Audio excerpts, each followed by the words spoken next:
I need to go to what happened at First Republic. Sure. You were there for 8 years. Investors saw you as the heir apparent to founder Jim Herbert. You were co-CEO with him. You were scheduled to take on the sole CEO responsibility at the end of 2022, yet you abruptly resigned in January, and the stock tumbled, falling as much as 5.8% on the news. What happened?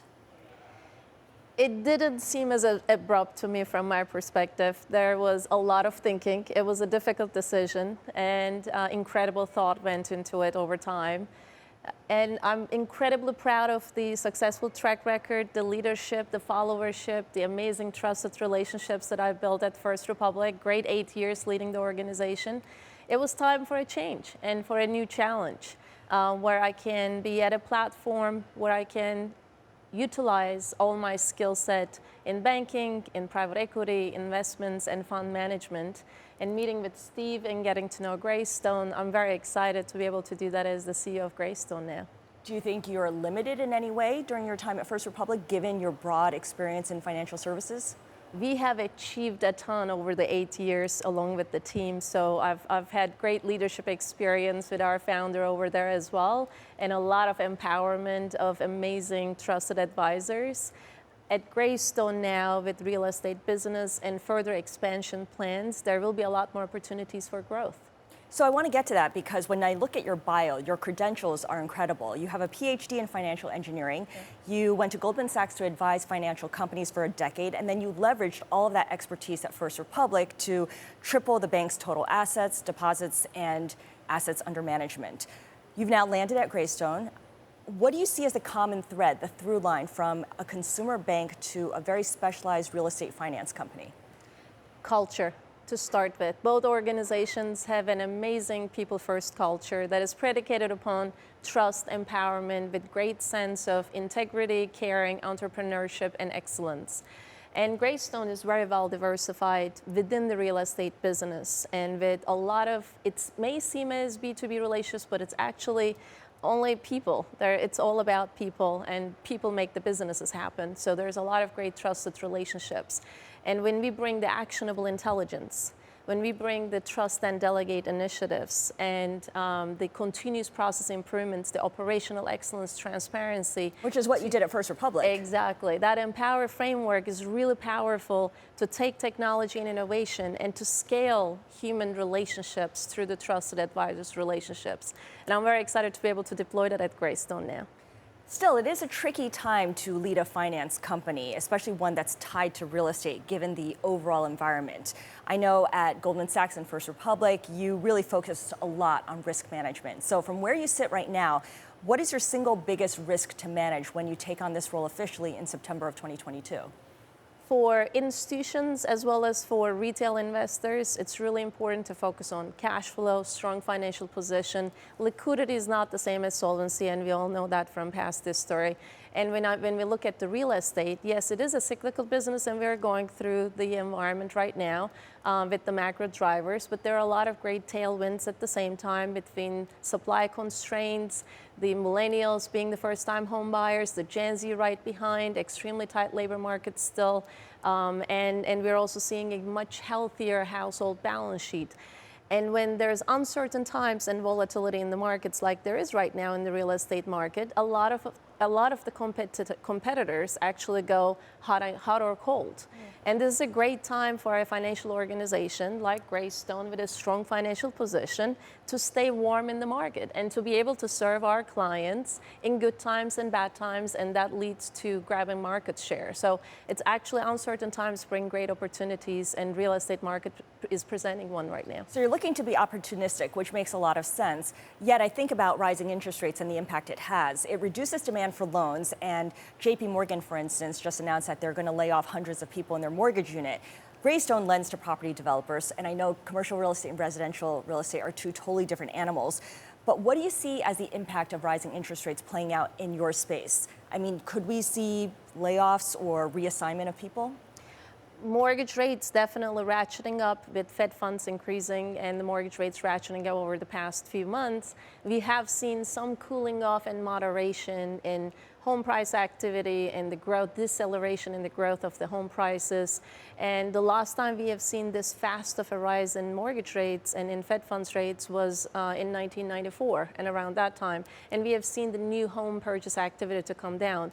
But again, it also leads itself to distressed real estate opportunities, and it also leads itself to being able to continue to serve your existing clients in times when they're uncertain. Mm-hmm. And having the liquidity, having the good funding position and strong funding position and cash flow position enables us at Greystone to be able to do that. And with the joint venture with Cushman and Wakefield, and with the trusted relationships that we have, the strong financial position, I think we're very, very well positioned to be able to grab market share at this point. Steve?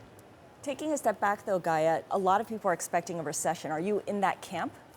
I'm in the camp of a few things that are key to life. One of them is we all have limited time in life, so we got to optimize everything that we do. The future is uncertain. We are in unprecedented times. Whether it's a soft landing or a hard landing or the recessionary environment, one needs to be able to optimize under uncertainty, and the scenario planning is really key. Mm-hmm. And we also have learned liquidity does not equal solvency necessarily. So in that regard, every organization needs to be very agile and adaptable with a very strong funding and capital position to be able to weather whether it's going to be a soft landing or a hard landing, depending on what tools is left really for central banks, which is not much. And there are also some global problems out there that we are solving locally at the country level, where the globe really needs more of a global optimal solution, which is tough to get in this environment. Yeah, probably not going to get a solution on that front anytime soon. With this appointment, Gaye, you are the rare female CEO of a financial services company. I think of Jane Fraser at Citigroup, I think of Jenny Johnson at Franklin Templeton, Abigail Johnson at Fidelity. What do women chief executives in general, and you specifically, bring to the table that male leaders don't? Great question. And in general, scaling the cultures of the organization and being able, especially working with founders and taking organizations that have great people-first cultures and scaling that really requires an understanding of the business, an understanding of the emotional side of the humans, because it's all about people where people really matters, and being able to commit yourself to be 24/7 with all the other constraints that you have in your life and being able to balance that. And it also requires a good stamina to be able to do that as an operator, as a leader at the same time, and to serve the people. I always have believed that a life lived for others is really a life worthwhile, and that's where Greystone really comes in with great value set. And all these female leaders as well as the male leaders have really shown that. You left one founder-run company to go to another founder-run company. What are the specific challenges and opportunities in leading a company that's got its founders' CNA so embedded in its culture? There's clearly something about it that speaks to you or appeals to you. What is it? It requires the founder's dilemma. It requires different skill sets to build a business versus to scale a business and to be able to lead large organizations. And founders like Steve, who recognize that dilemma and actually create that dynamic partnership, the dynamic duo, which I think we found in each other, can really sustain the legacies well into the future. And that's really, really important. Steve, let me bring you into the conversation. How did your partnership with Gaye come about? Had you worked with her before through her time at First Republic or Goldman Sachs? We did know each other when Gaye was at First Republic, and our interactions were not vast, but Gaye is the kind of person that makes an immediate impression on you, right? You can just tell that she is driven but kind at the same time, and you can just, she wears her heart on her sleeve, and it's impossible not to be taken with Gaye when you first meet her. And so after I heard that she was leaving First Republic, right, I immediately, my next call was to Gaye. I said, let's have coffee, let's talk. And when we talked about where I saw Greystone going and where Gaye saw her future going, things clicked, and I just couldn't be more excited. In my career, and starting with Greystone, it's to have Gaye leading the organization is just the most exciting thing for me. And I have every confidence she's going to take us to a place that we couldn't have gotten to on our own. So let's go there, because you now have a seasoned consumer banking executive leading Greystone. Yep. What does her appointment mean for your plans to expand into areas like wealth management and private banking, either organically or through acquisitions? Is this something that you're thinking about for 2023, or is it more like a 2027 kind of ambition? I'd say we're a today kind of company,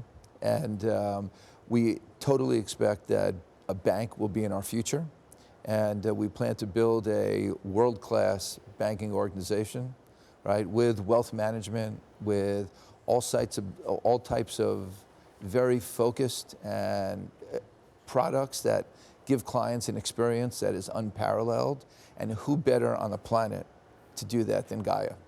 And so couldn't be more excited. So Gaye, final question to you. What is the pitch that Greystone makes to clients as it expands into wealth management, private banking, two areas that you know very well from your previous days, but also an increasingly crowded space? How do you differentiate Greystone?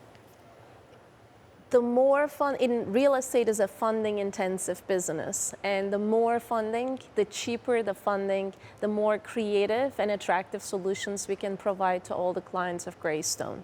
At the same time, Greystone also sees a great amount of deal flow in the real estate space.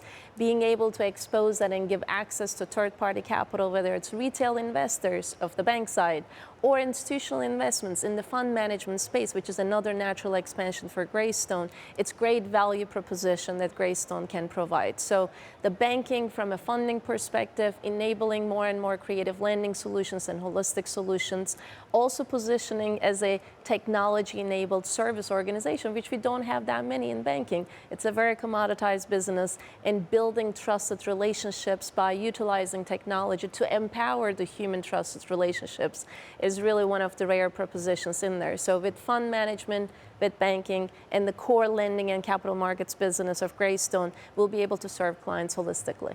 You become a one-stop shop for these clients then? Pretty much. Got it. Hafize Gaye Erkan, thank you so much. And Steve Rosenberg, really appreciate your time.